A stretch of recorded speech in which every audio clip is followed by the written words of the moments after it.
probinsya at mga rural co-op, no? Okay, umpisa na natin. So ito yung pinaka-basic connection ng ating single-phase 3-wire system o line-to-line. Kung mapapansin mo, kung napanood mo yung huling video ko, iba to, no? Kasi tatlong wire ang ibibigay sa'yo ng DU or ni Meralco, no? Example dito, dalawang ungrounded, itong red tsaka yung black. Tapos yung ating pinakaputi na neutral is yung pinaka-grounded conductor natin, no? So makitang-kita naman yan. Yan ang ibibigay sa iyo ni Meralco. Ngayon yung meter natin naka-hot sequence metering, no? Pag sinabi nating hot sequence metering, ahead siya nung pinaka main service equipment natin, no? Ibig sabihin pag pinatay mo tong breaker mo dito, energize pa rin to. Possible na makuryente ka diyan pag hinawakan mo yan, no? Ibig ko lang isabihin ng energize, hindi mo na isolate, no, yung system, no? So, hot sequence metering dyan, no? Meron din naman tinatawag na cold sequence metering. Ko-cover din natin yun. Madalas naman ginagamit yun sa mga multi-metering scheme o kaya yung mga sub-meters, no? Pero para dito, yan yung pinaka-setup natin. Yan ang pinaka-foundation natin. Kung mapansin mo, yung neutral natin or yung pinaka-grounded conductor na kulay puti, pupunta dito yan sa atin, no? Dito. Pupunta dito yan sa pinaka main bonding jumper natin o yung pinaka terminal bar natin dito, no? Kung mapapansin mo, ang function kasi nitong pinaka grounded service conductor natin, yung kulay puti, dalawa, no? Isang function niyan is mag-serve siya bilang return path ng ating mga loads kung meron kang 110 volts na device, no? Kuha ka lang ng isang ungrounded tsaka itong neutral, makakatakbo ka dyan. Isang function niyan is yung para magbumalik yung ating ground fault, no? Kung sakalang magkaroon ka ng fault dito sa pinaka equipment natin or device, no? Pagdating dito niya sa pinaka ating main bonding jumper or dun sa may terminal bar natin dito, magi-split ka na, no? Magi-split ka na load side ng ating pinaka service equipment, no? Dalawa naman ang magiging conductor mo diyan, no? Itutuloy mo itong grounded conductor kung sakaling meron kang 110 volts, tapos meron ka ng equipment grounding conductor dito, no? Familiar ito sa system ng IEC system, no? Yung tinatawag nating TNCS system, no? O yung Terra Neutral Combine. Pagdating nyo to combine tapos separate na dito, no?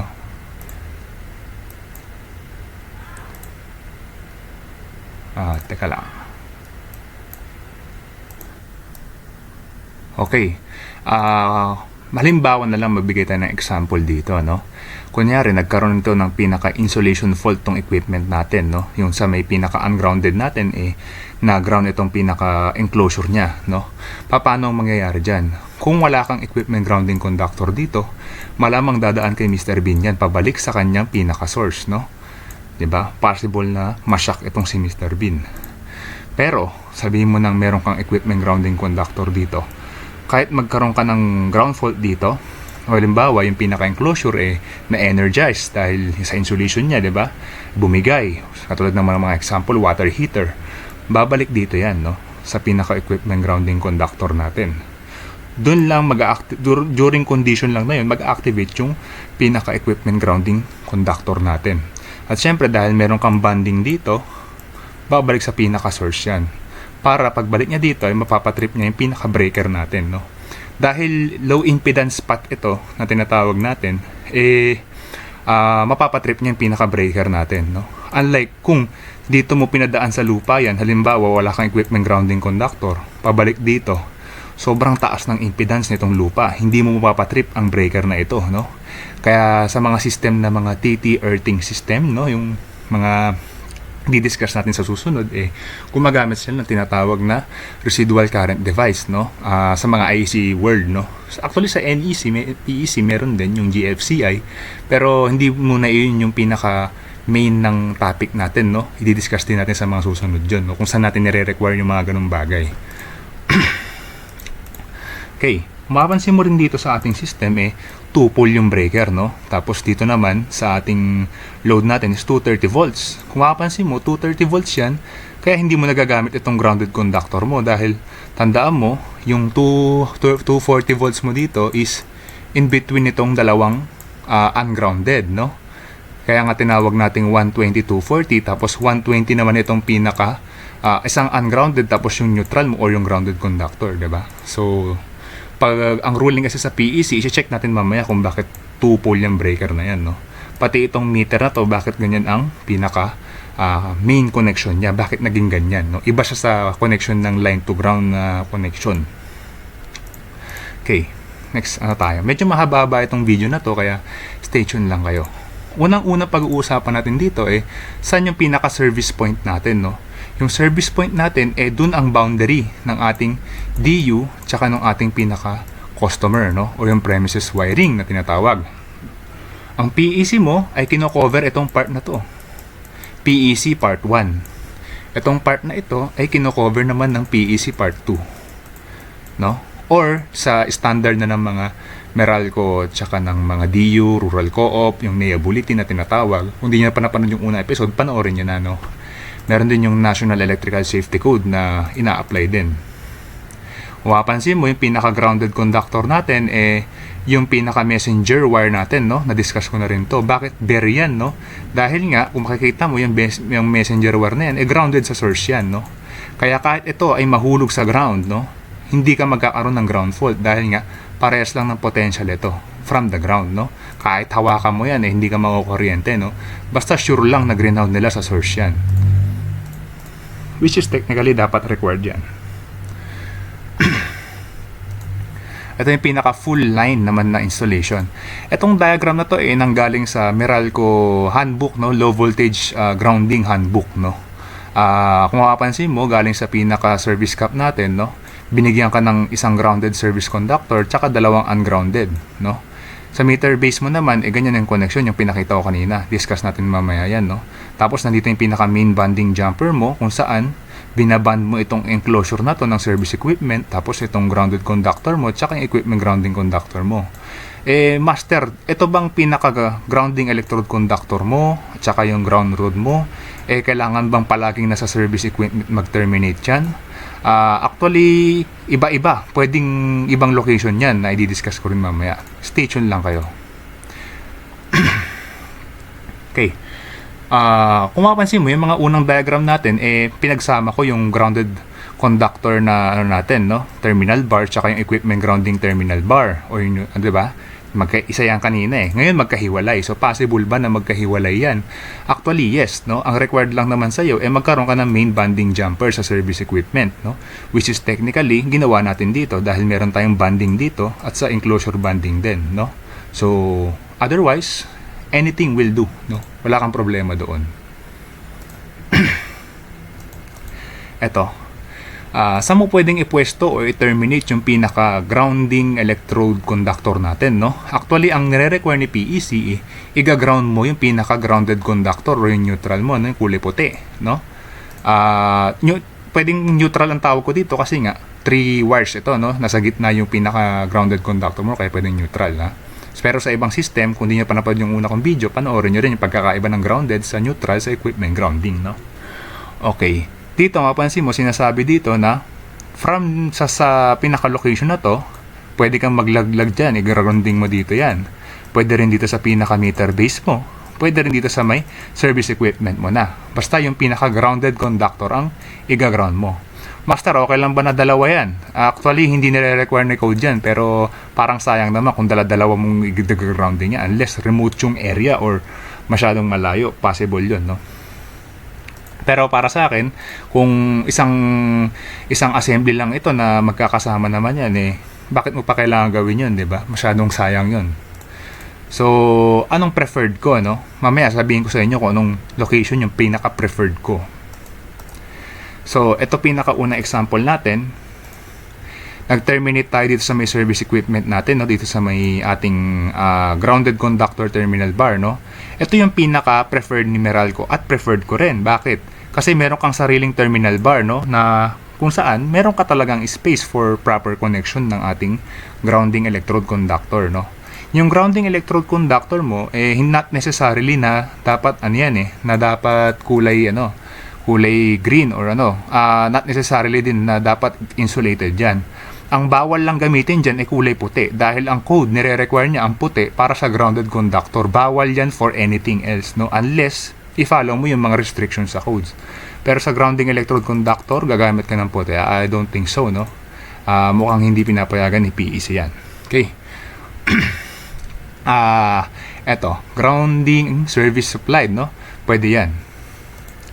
Eto, galing sa SA diagram ni Meralco to, pinaka-standard nyo to. Kung gusto mo i-download to, nasa Google lang to, search mo lang, madali lang hanapin to. Tingnan mo, nandito sa may pinaka ating service equipment, no? Dito siya nag-ground ng pinaka-ground rod niya. Possible yan, no? Okay, tingin tayo ng ibang case naman, no? Katulad na lang dito. Dito tayo sa meter base na grounding, no? Merong gumagawa nito. Actually, pinapayagan din ni Meralco ito. Ayan, no? Sa meter base ka na grounding, pwede rin yan, no? Walang problema yan. Kasi, sabi naman sa atin sa code, from the end of the service drop or service lateral hanggang dito sa service equipment, nagkataon na sa gitna itong meter base mo. So, possible ka na mag-ground dyan, no? Ng pinaka-grounded conductor mo. So, no problem ka dyan. Safe na safe ka dyan. Pero, pinaka-problema lang, yung space mo, no? Ng pagte-terminate. Eto ba, nakakasiguro ka na medyo maluwag pa to, no? Kasi merong sizing nito Tapos may sizing din ng grounded conductor mo. Eto ba, kakayanin ba ng pinaka-terminal mo dito na mapagkasya yung termination na yan? Wala kang binabiolate sa code, no? Actually yan, magdedepende kung talagang anong size ng wire mo. Pero ako, hindi ko talaga preferred yan Preferred ko dito sa pinaka-grounded terminal bar. Mas madaling gawin, no? Huwag nyo nang pahirapan sarili nyo dahil hindi masyado mong ina-underestimate yung huwag mo nyo i-underestimate yung pinaka space constraint nito, no? Medyo mahirap mag-install din minsan yan, may sikip minsan. Ito sa SA diagram din ni Meralco ito, no? Halimbawa, ito wall to, no? Ito yung sa loob ng bahay, ito yung sa labas, no? Nagkataon nandito yung meter base mo sa labas, ito yung service entrance mo, no? Tapos ito yung pinaka ground rod mo. Papansin mo, pinapayagan din ni Meralco yan kasi nga, okay din sa PEC yan, no? Wala namang problema yan, no? Nasa sayo na yan kung talagang trip mong gawin. As long as within the code ka. Bibihir, actually, itong part na ito palaging pinag-aawayan sa mga group to kung saan daw dapat gina-grounding, no? So, mahalagang malaman natin ito. Okay. Okay lang ba kanina kasi sinabi ko dapat nasa may grounded conductor terminal bar or neutral bar yung pinaka-termination nito, di ba? Master, okay lang ba na dito ko na lang ita-terminate sa pinaka-equipment grounding? Kasi banded din naman yan, di ba? Bakit hindi mo pa dito ilagay, di ba? Karamihan, ito ginagawa ng karamihan, no? Lalo sa malalaking project, ganyan ang ginagawa, no? Actually, pinapayagan ni PEC yan. Yung main banding jumper mo, basta wire ka or bus bar, ito, itong pinaka-main banding jumper mo na ito, kung wire or bus bar yan, okay mong i-terminate itong grounding electrode conductor mo sa equipment grounding conductor mo na terminal bar, no? Kahit hindi mo siya i-terminate dito. So, choice mo na yun, no? Basta, wire or bus bar, ha? Yun lang naman ang pinaka basic. Pero madalas naman yan, kung mga switchgear yan, madalas bus bar yan or minsan isa na lang yung terminal bar yan. Pag mga normal na panel board yan, madalas isahan na lang din yan or ginagamit din natin, wire na lang din ang ginagamit, no? So, wala kang problema dyan. Okay. Bakit sa main service equipment lang tayo nagbabanding, no? Bakit nga ba? Bakit dito lang tayo nagbabanding nung pinaka equipment grounding natin tsaka nung grounded conductor and never dito, no? Never tayo nagbabanding dito sa pinaka load side. Dito lang tayo sa service equipment, no? Bakit kaya? Actually, nasa code din yan. Kailangan i-prevent mo yung tinatawag nating objectionable current. Ano ba yung objectionable current, master, no? Kailangan kasi itong mga non-current carrying materials mo, katulad nitong enclosure na ito. Yan. Ito, enclosure yan. Ito. Tsaka itong pinaka-equipment grounding conductor mo. During normal cases ba na meron kang load, merong current to. Di ba wala? Nandyan lang yan para just in case na magkaroon ka ng ground fault, magsuserve siya bilang return path. Ngayon, bibigyan kita ng case kung saan magkakaroon ka ng current dyan sa equipment grounding conductor mo at possibly sa enclosure mo. Kung maglagay ka ng banding dito sa pinaka load side ng service equipment mo, halimbawa itong panel board na ito, nagbanding ka dito. Tingnan natin meron kang 110 volts. Siyempre, kukuha ka ng isang grounded conductor or yung neutral, tapos isang phase or yung ungrounded. para makakuha ka ng 120 volts or 110, di ba? Okay. Mapapansin mo, galing dito yan, di ba? Siyempre, kulay pula yan. Tatakbo yung current dyan sa pinaka-grounded conductor natin, di ba? Pag ganyan siya. Ngayon, pagdating dito, siyempre, pabalik yan. Return to di ba? Ngayon, nandito ka sa busbar na ito. Dalawa yung dadaanan mo. Isa dito, isa dito. So, possible na yung kalahati dito, yung kalahati dito. No, possible lang naman yun, no?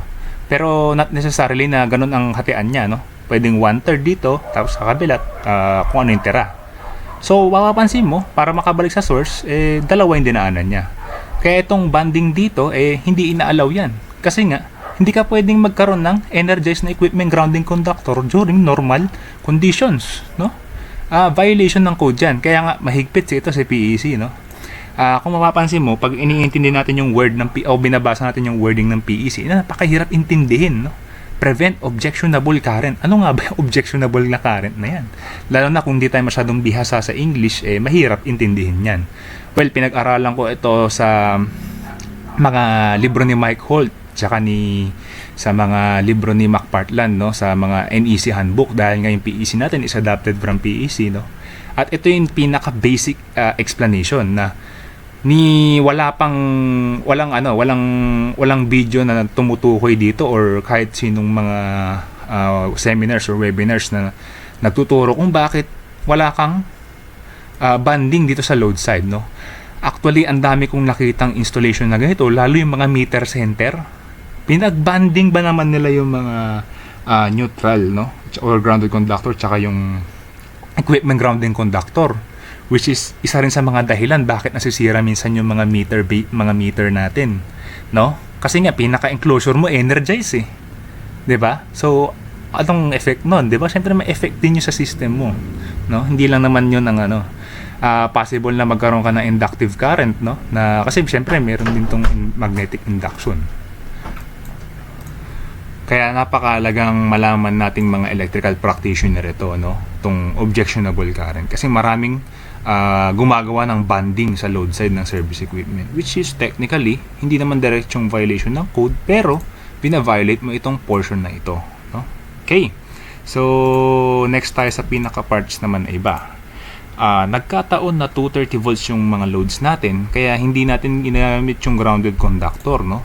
Madalas yan iniiwan natin dito sa pinaka-service equipment natin. Pag terminate niya dito, iniiwan mo na dyan, no? Hindi mo na ginagamit kasi nga 230 volts yung load mo. Dahil 240 nga, itong dalawang ungrounded, no? Yung dalawang ungrounded or phase conductor lang yung kinukuha mo. Yung neutral, iwan na dito yan, di ba?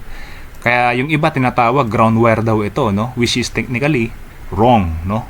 Kasi mayroon talaga ako narinig noon ng mga PE nagsasabi na yung ground wire daw ni Meralco, bakit daw kulay puti? Ito, no? Hindi ba dapat green yan, no? So, i-check nyo rin yung nauna kong video about dun. Sa case lang na ito, in-extend ko lang siya dito, no? Para lang makita nyo na pwedeng gamitin yan, no? Kung possible na gamitin yan papunta ng 110 volts, which is ipapakita ko mamaya, no? So, sa case lang na ito, dalawang ungrounded, no? Kaya, 2-pole yung pinaka-breaker mo, no? Explain natin yan sa next slide kung bakit 2-pole. Bakit nga ba 2-pole kapag 230 volts ang ginagamit? Unang-una, required ka ni PEC na lahat ng ungrounded conductor, no? Kailangan meron kang overcurrent protection dyan, which is yung circuit breaker natin or yung pinaka-fuse natin, no? Mahalagang malaman din natin to. Kasi yung iba, sabi lang na, kasi phase yan, kaya 2-pole. Yung neutral, hindi kailangan ng pole, no? May mga nagsasabi ng ganon, no? Which is, hindi naman talaga yun yung pinaka-essence ng ating explanation. Kaya napakalagang malaman din natin to. Unang-una, bakit kailangan tanggalin yung i-turn off yung ungrounded conductors natin? Ito, simple lang. Halimbawa, itong pinaka-breaker mo, no? Pinatay mo ito. 2-pole Siyempre sabay mag-off yan, yung dalawang line na yan. Etong si Mr. Bean, kunyari, itong equipment na ito, halimbawa, washing machine yan or whatever yan, no? Hindi ko sure kung ano equipment yan. Pwedeng oven yan, no? Maintenance ko yan. Kahit hawakan ko yung pinaka-heating element niyan, hindi ka makukuryente dyan. Kasi nga, parehas ng ungrounded, pinatay mo, no? So, wala kang connection. Ang malala, ito. Paano kung one pole lang ginamit mo, no? Pwede kaya yon, master? Yung one pole lang. Sige, bigyan kita ng case. Halimbawa, ito walang pole to. Diretso lang yan, ha. Example lang to. Pinatay mo na tong isa, one pole lang na breaker. No? Napaka-basic. Ngayon, nag-maintenance ka ng iyong equipment. Hinawakan mo ito, tong heating element kasi may papalitan ka nga, either yung winding yan o etc., no? O heating element yan. Hinawakan mo yan. Nagkataon na itong part na ito, yan, dire-diretso yan, no? Yan, dire-diretso yan. Ungrounded yan, which is technically 120 volts from the ground, no? Yan, no? So, dahil nga ito, 120 volts from the ground. Diba? So, ano mangyayari sa'yo? Siyempre, magkakaroon ka ng potential dito na 120 volts. Lalabas sa'yo yan. Sa 120 volts na yan, possible na makuryente ka. Dadaan sa'yo yung kuryente, papunta dito sa source natin. Ang malala nito, kung papunta yan dito, yan, papunta dyan, pabalik dito sa pinaka-breaker natin, mapapatrip niya kaya tong breaker mo? Siyempre, hindi. Kasi nga, meron kang impedance ng earth natin o resistance na napakataas, which is technically, hindi niya mapapatrip yung breaker mo. Hanggang sa makuryente ka na dito, or either mag-self-extinguish na lang yan kung arcing yung pinaka-fault mo, no? So, mahalaga rin yan, kaya meron ding mga requirements ng GFCI, no, sa ating PEC. Discuss natin yan next time, no? Okay. Master, okay lang ba gumamit ng 3-pole na breaker sa 230 volts, no, sa line-to-line system kasama yung neutral or yung grounded conductor? So dito sa case na to, 3-pole. Actually okay yan, no? Basta sabay-sabay silang mag-close, magsarado, no, or mag-open. Walang pole na pwedeng mag-operate independently. Hindi pa pwede, no? At hindi pa pwedeng maunang mag-trip ito bago ito. Kasi nga, kailangan ma-cut off mo ito, itong ungrounded. Option mo na lang to kung gusto mong lahat sila matanggal. Sa PEC or NEC, hindi nire-require yung breaker sa ating pinaka-grounded conductor.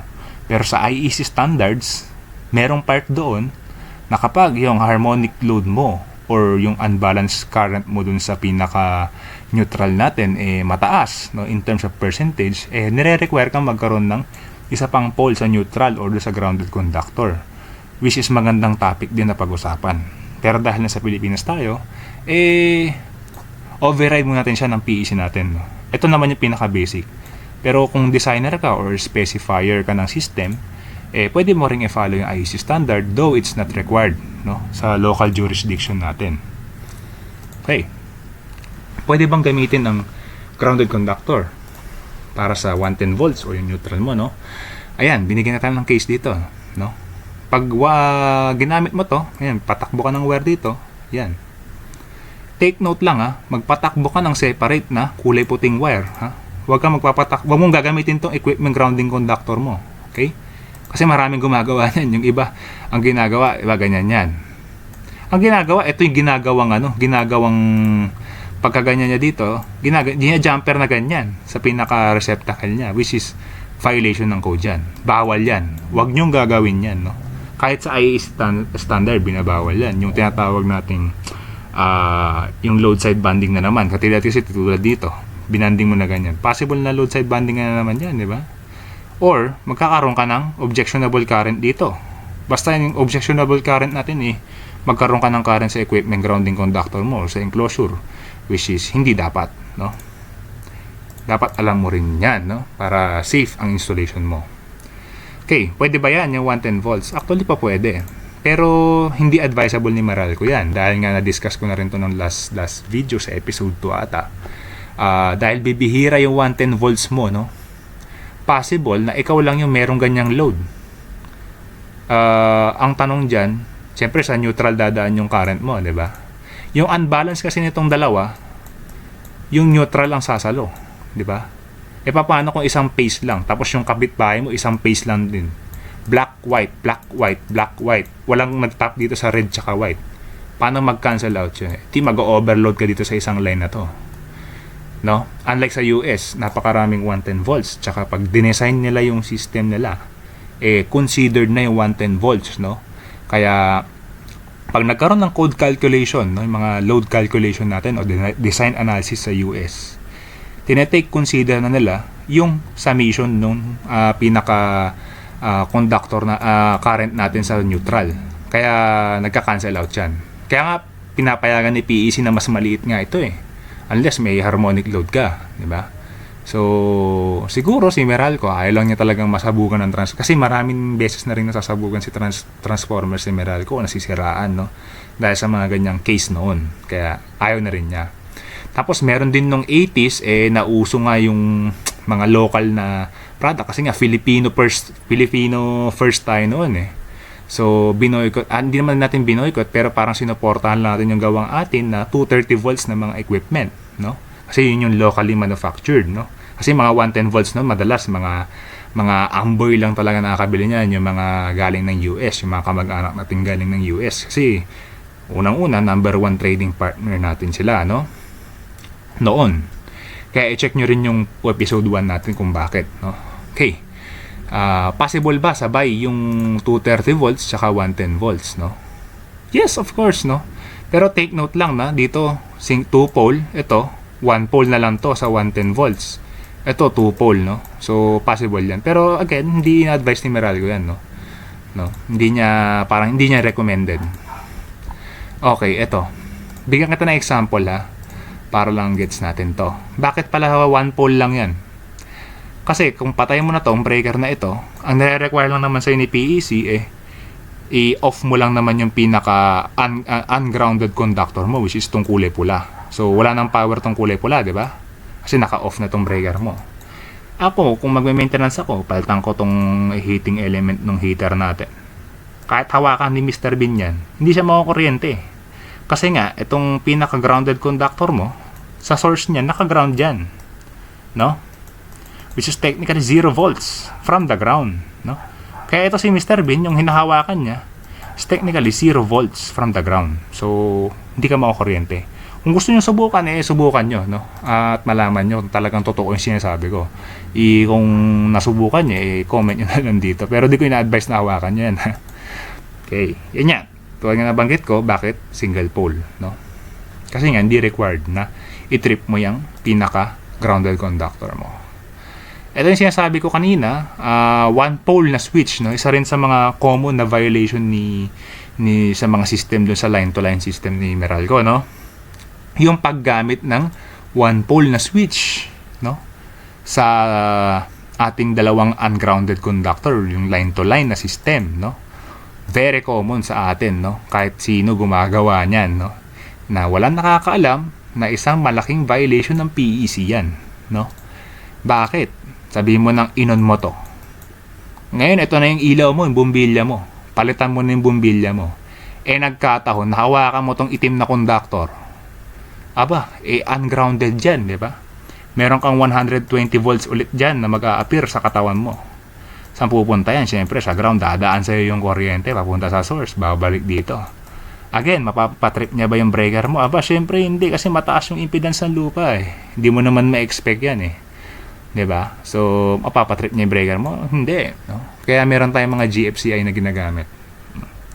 GFCI, RCD, RCBO, magandang discussion din yan. Kaya dapat, 2 pole ang ginagamit natin, no? Same lang din yan dun sa, nadidiscuss ko nung last video, dun sa line to ground connection. No? 2 pole dapat. So, i-change na natin yan.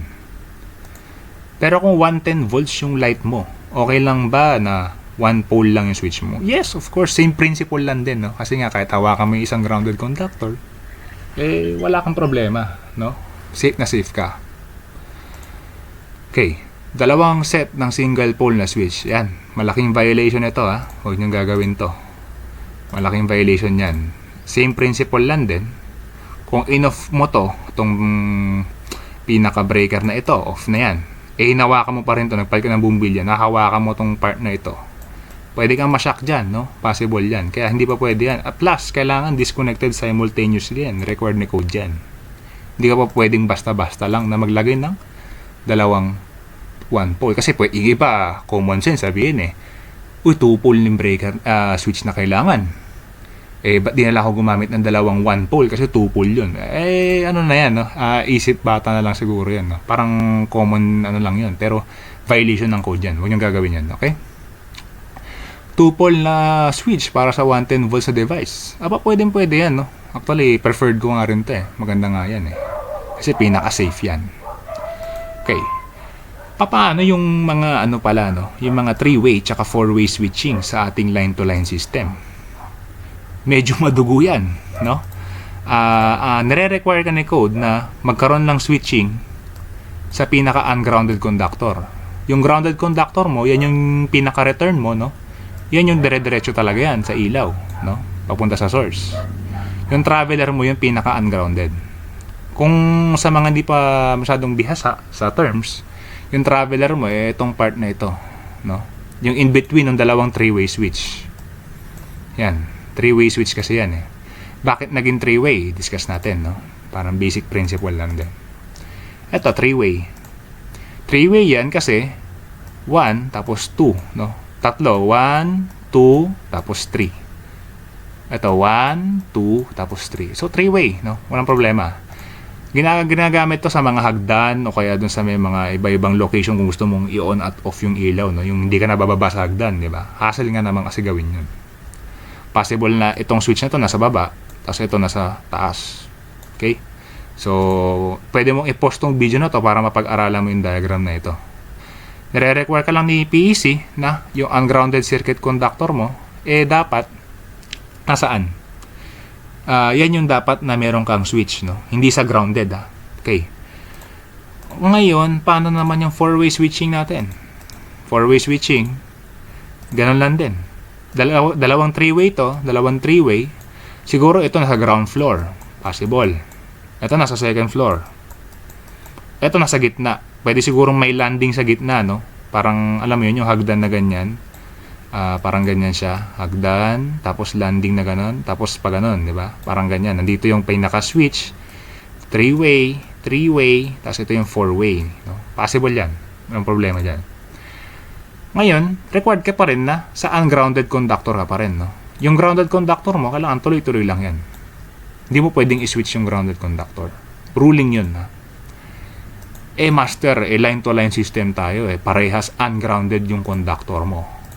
Ito rin ang isa sa pinakamalaking violation sa line-to-line system. Kaya nga binago natin yan sa mga bagong system. Kaya nga yung Meralco ngayon, pag mga bagong isolation, parang mas preferred na nila yung 2-wire system, or yung line-to-ground system. Tingnan mo, 3-way switch. Yung isa, ungrounded, pero dire-diretso siya. Kung hawakan ko tong part na to, siyempre makukurente si Mr. Bean. Kaya malaking violation yan, no? Ito yung pinaka-code reference. Nilagay ko na dito, guys, para at least kung kung ayaw maniwala sa inyo, ipakita nyo tong video na to. Madali lang naman. Share nyo lang tong video na to. Kaya nga ginawa ko ng video na to para ma-encourage yung learning natin. Okay. Dito na tayo. Sa time check lang tayo, 34 minutes na tayo. Webinar to, guys, Hindi ito basic video lang. Full connection, sinasabi ko nga kanina, na-discuss na rin natin to, no? Okay, paano pala yung meter base, no? Meter base natin, basic lang. Ganyan, tapos sa side, isang ungrounded. Yung pinaka-grounded conductor mo, matandaan mo, sa supply side ng ating pinaka-service disconnect, yung pinaka-grounded conductor mo, yung nagsoserve na pinaka-ground fault return path mo. No? Kasi dalawang function ang sineserve niyan sa ahead ng main banding jumper mo, no? After lang naman ng main banding jumper, tsaka ka lang naman magkakaroon ng dalawang separate na conductor, which is isang grounded conductor tapos isang equipment grounding conductor, no? Pwede mong balikan yung naunang part ng video na to para maintindihan mo yung sinasabi ko. Okay, eto, yan, pinaka-exact picture na to, no? Para lang may idea kayo, no? Okay, ito, sample to, exact meter to ng Meralco, no? Pinicturean ko talaga yan, actual. No, mapapansin mo, yung ginagamit natin dito is Form 2S, maliwanag, no? Form 2S na meter. Yung mga Form 2S na yan, yun talaga yung ginagamit natin for single phase applications, lalo na sa 3-wire system. Pero pwede mo rin gamitin yan sa 2-wire system or line to ground system na katulad nga na diniscuss ko nung last video. Mag-iiba lang yung pinaka-connection mo, no? Hindi siya magiging ganito, no? Iba ang connection niyan. Pwede nyo i-check yung video na yun. So, single phase 3-wire. Bigyan ko lang kayo ng idea. Diba? Ito yung pinaka-terminal na isa. Ito yung isang terminal. Isang terminal. Isang terminal. Matandaan mo, yung isang ungrounded, pumunta dito. Pumunta dyan. Pumunta dyan. Pumunta dyan. Ba't kaya ganyan? Tapos yung pinaka grounded conductor niyan, i-drawing natin mamaya, no? Kasi yung grounded conductor mo, hindi wala siyang purpose dyan. Pinaka-purpose nito, meron kang current coil dito, sa part na ito. Current coil yan. Kasi ito, current coil yan. Di ba? Kasi ito, voltage coil lang yan. Ayan, no? Sa dalawa. I-shortcut ko na, itong part na to, voltage coil yan. Yan, yung pinaka-shortcut niya. Ito yung pinaka-current coil natin na dalawa. Anong purpose kaya niyan, master? Siyempre, kailangan niya yung voltage reference between the two, which is 240. No? 240 volts. Maliwanag yan, no? Tapos, itong current coil natin, kailangan yan para ma-read mo yung nagpo-flow na current dito. Tapos, nagpo-flow na current dito. Kawalik, no? Kung parehas na parehas ang sukat mo dyan, wala kang unbalance, no? Pero kung meron kang unbalance, katulad na lang sa neutral, dumaan sa neutral na yon. Halimbawa, bigyan natin ng case na to. Pag ganyan, gumamit ka na isang 110 volts na device, merong pabalik dito, i-reading niya yung unbalance mo na yan. Kaya nga mapapansin mo dun sa line to ground system natin, iba yung connection compared dito. Dito, required ka na ilagay ito. Tingnan mo dito sa line to line, required ka na ilagay ito dito, yan. So ito, required ka dito, required ka dito. Unlike sa pinaka line to neutral natin or line to ground, ang ginawa dyan, ito yung ungrounded, ito yung pinaka ungrounded mo, diretso, dito tumap ka lang. Bakit kaya? Wala ka ng connection dito. Kasi nga, voltage reference na lang kailangan mo kasi sure na sure ka na wala kang unbalance between the two, no? Sure na sure ka na yung current dito napapasok dito, yun din yung lalabas dito. 'Di ba? Pero okay din ba kaya itong installation? Ganyan, paganyan, paganyan, paganyan. Pwede rin sa line to ground yan, tapos itong pinaka-neutral mo, pwede kang tumap na lang siguro paganyan. No? Choice mo na yan. Hindi ko kayo pinipilit, pero balikan nyo talaga yung unang video ko para maintindihan nyo. Siguro, gawa tayo ng separate video ukol dito sa may, tungkol dito sa may pinaka-meters natin. Mas maliwanag, no? Comprehensive. Okay, single phase 3-wire. Ito yung kaninang discuss ko lang kanina, no? Kung nalilito ka, pwede mong i-post tong video na to at mag-comment sa baba kung meron kang di maintindihan. Ito, pinakita ko na kanina, no? Just remember, wala kang banding dito, ha? Dito lang ang banding mo, okay? Hindi ka pa pwede. Itong banding jumper na to, ano lang yan? Jumper lang yan, papunta sa enclosure. Okay, sa pinaka, natin. Pero yung sa grounded conductor, tsaka ito, hindi ka pwedeng magkaroon ng banding dyan. Okay? Yan. Basic na basic. Okay? Eto, bigyan kita ng sample diagram. Line to line system. Ito yung pinaka-primary natin. Tapos ito yung secondary. Yung 34.5 divided by square root of 3, ano ba yun? Hindi ko maalala kung ilan no? 27 ba yun? Yun, no? Isang phase, isang neutral. Medium voltage yan, ha? Hindi yan low voltage. Kaya nga may transformer tayo dito. Ngayon, kukuha ka dito sa pinaka-primary niyan, babagsak dito. Yan, papasok niya sa transformer mo. Napapansin mo dito, step down ng transformer. Yan, kung mapapansin mo, tatlo yan, di ba? Kung di nyo pa napapanood yung video ko, bakit 3-wire yan? Required yung neutral na i-ground yan, yung neutral mo, no? Yan ang gina-ground dyan. Pero kung 2-wire yan, yung isang conductor yung i-ground mo. Itong nakahiga dyan, yung surge arrestor, no? Yung surge arrestor, sa actual na installation ni Meralco, hindi ganyan ang itsura. Nakatayo minsan yun, pag ganyan, no? So, depende lang sa orientation. Dito sa diagram na to, ganito lang. So, from sa stirrup, stirrup tawag dito sa part na to. Papunta dito yan, no? Tapos, meron kang fuse cutout. Fuse cutout, kasi nga, pwede mong i-terminate to ng, at i-ano mo lang yung fuse, may pipitiking ka lang dyan. Tanggal yan. Hindi siya katulad ng power fuse na kailangan mo ng separate na na disconnecting pins katulad ng load break switch. Kaya nga yung mga tinatawag nating first private pole, no, sa mga primary metering systems, meron separate na LBS yun, o load break switch. Ito yung example, tinamaan ka ng kidlat dito, pak, kaya dito, siyempre pupunta dito yan, babagsak, pak. Yung surge ng kidlat, hindi pupunta yan sa part na hindi in reference with the ground, no? Pero possible na pumunta sila dyan. Pero mas prefer niya yung ground. And since tong part na ito, itong surge arrestor mo, nag-ooperate yan on the principle of overvoltage. Parang breaker lang din. Pag nagkaroon ka ng overcurrent or ng short circuit, syempre tataas yung current mo dun sa rating niya. Mag-trip yung breaker mo. Diba? Ganyan din yung surge arrestor. Pag lumampas yung voltahe mo dun sa pinaka-rated niya, or dun sa parang pinaka niya, kung saan siya yung parang operating voltage niya, gagana yan. So parang ganito lang din yan. Halimbawa surge yan, sabi mo ng 1000 volts yan, o 1000 kilovolts pak.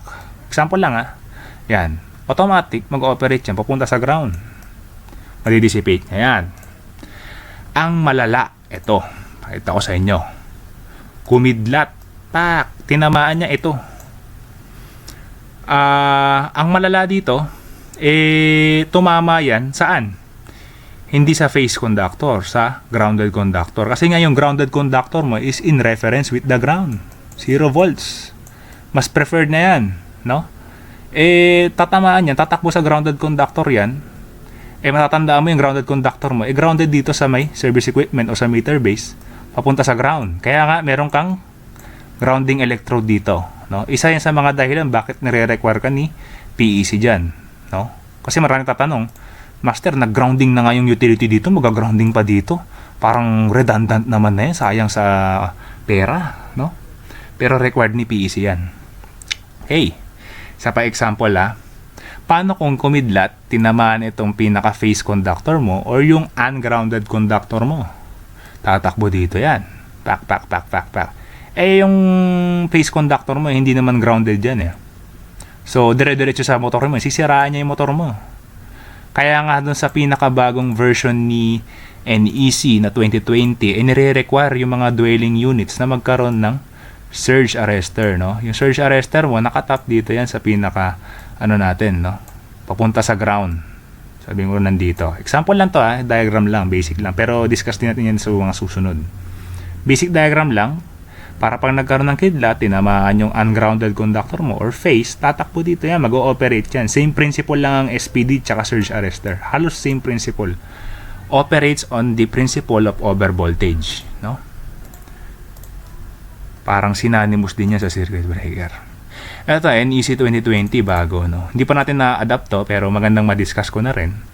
Papasok yung yung surge dyan. Sinasabi ko nga, dahil nga meron ang surge protective device o yung tinatawag nating TVSS o Transient Voltage Surge Suppressor, yun yung tawag pa rin ng mga lumang PEE kasi yun yung dating tawag. Nag-harmonize na tayo ng IEC kaya SPD na ang tawag dyan. I-dissipate niya to papunta ng ground instead na pumunta sa mga electronic loads, sisirain niya yan, no? So required na sa mga dwelling units sa US. So maganda, mag-idea na rin tayo dito para sa mga susunod na adoption natin ng NEC sa 2023 ata, hindi ko sure, or hindi ko alam kung anong year yan. Basta sa susunod, may idea ka na sa mga magiging changes, no? Tip na to. Okay, ito na yung pinaka-connection niyan, no? Na-discuss ko na to. Tingnan mo yung messenger wire mo. Yan yung pinaka-grounded conductor, yung puti. Tapos mabanggit ko pala, may video ako na sinasabi, yung neutral dito, at saka yung neutral dito, yung tinatawag natin common neutral grounding natin. Diniscuss ko to nung unang video, no? Maganda ring may topic din tayo dito. Pero hindi sa lahat ng pagkakataon ginagawa 'yon, no? Ginagawa 'yon madalas sa mga YY systems o kaya dun sa mga single phase feeders na merong medium voltage feeders na merong single phase transformers na connected sa line to neutral, no? Iba-iba, no? Pero hindi sa lahat ng case kasi merong case na kahit ganyan, separate yung grounding nito, tapos yung primary, separate din ang grounding niyan. Okay?